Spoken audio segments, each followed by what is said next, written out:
Trump, Kim Jong-un meet face-to-face, shake hands at historic summit. President Trump shook hands with North Korean leader Kim Jong-un in Singapore shortly after 9 a.m. local time Tuesday, kicking off a historic summit meeting and marking a new era in relations between the U.S. and the totalitarian state known as the Hermit Kingdom. Moments later, as Trump and Kim sat side by side, the American president told a group of reporters, "We will have a terrific relationship, I have no doubt." Kim said through an interpreter that it was not easy to get here and that there were obstacles, but we overcame them to be here. About 40 minutes later, the two leaders emerged from one-on-one talks accompanied by their interpreters and made a brief appearance on a balcony. When asked how talks were progressing, Trump said, "Very good. Very, very good. Excellent relationship, thank you."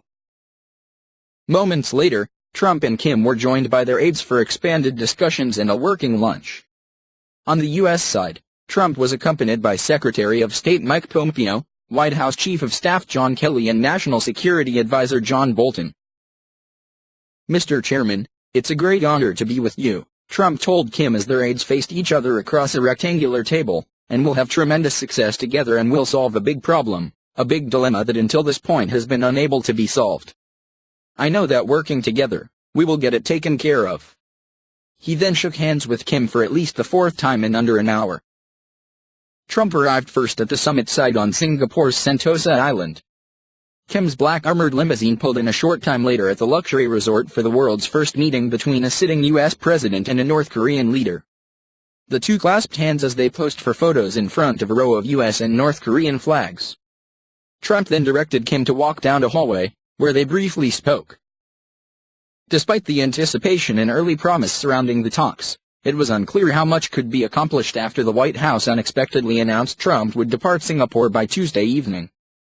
The White House said Trump was leaving early because negotiations had moved more quickly than expected, but gave no details about any possible progress in preliminary talks. However, an administration official told Fox News that Kim Jong-un's aides informed White House officials that the North Korean delegation planned to leave Singapore on Tuesday afternoon. That led Trump to move his scheduled departure forward 24 hours, though the official told Fox News that the official time of departure remained fluid. No time was set for the summit's close, and as the White House statement said, things have moved more quickly than expected, which is reflected in the schedule, White House Deputy Press Secretary Raj Shah said in a statement. In the run-up to the talks, Trump had hopefully predicted the two men might strike a nuclear deal or forge a formal end to the Korean War in the course of a single meeting or over several days. But in a briefing with reporters Monday, Pompeo sought to keep expectations for the summit in check. "We are hopeful this summit will help set the conditions for future productive talks," the Secretary of State said. Hours before the summit, Trump tweeted with cautious optimism, "Meetings between staffs and representatives are going well and quickly, but in the end, that doesn't matter. We will all know soon whether or not a real deal, unlike those of the past, can happen."